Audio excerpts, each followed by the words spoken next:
সুদের ফলাফল ভিক্ষুক। সুদ খেলে একদিন না একদিন তাকে নিঃস্ব হতেই হবে।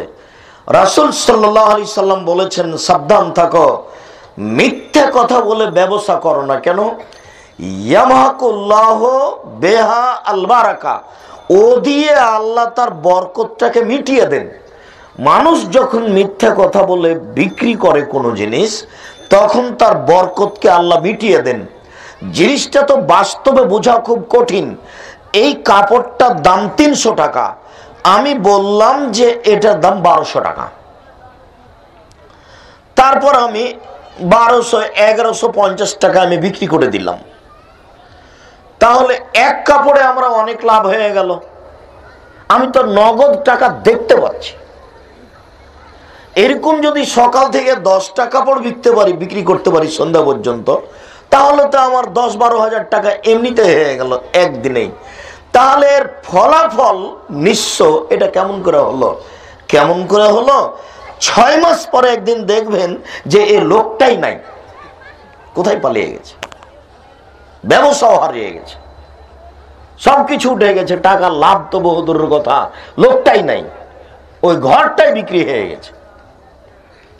আল্লাহ রাসূলের কথা মিথ্যা হবে এটা আপনি মনে করিয়েন না। আল্লাহ তাআলা বলেছেন, ইয়ামহাকুল্লাহুর রিবা ওয়া ইউরবিস সাদাকাত, সুদ মানুষের টাকাকে কমিয়ে দেয়। যারা সুদ খায় তাদেরকে ভিক্ষুক হতেই হবে, আজ হোক আর কাল হোক।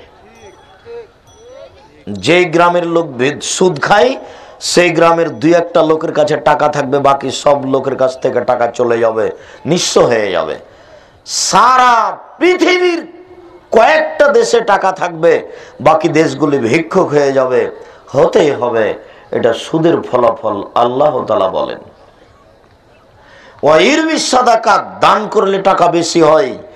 আমি 100 টাকার মধ্যে 10 টাকা দান করে 90 টাকা বাক্সে রেখে দিলাম, 10 বছর পরে যদি বের করি 90 টাকাই থাকবে, তো বাড়লো কি করে? আল্লাহ তাআলা বলছেন যে টাকা বাড়বেই,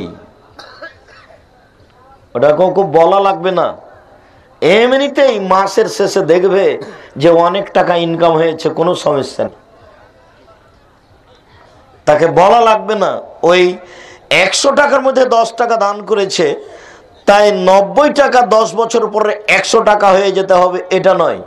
বছর শেষে দেখবে ও যে 90 টাকা তো আমি বুঝলাম না, কিন্তু কিভাবে কয়েক হাজার টাকা হয়ে গেল সেটা তো আমি বুঝতে পারলাম না। ওটা তো আল্লাহ রাসূল বলেছেন, ওটা হবেই।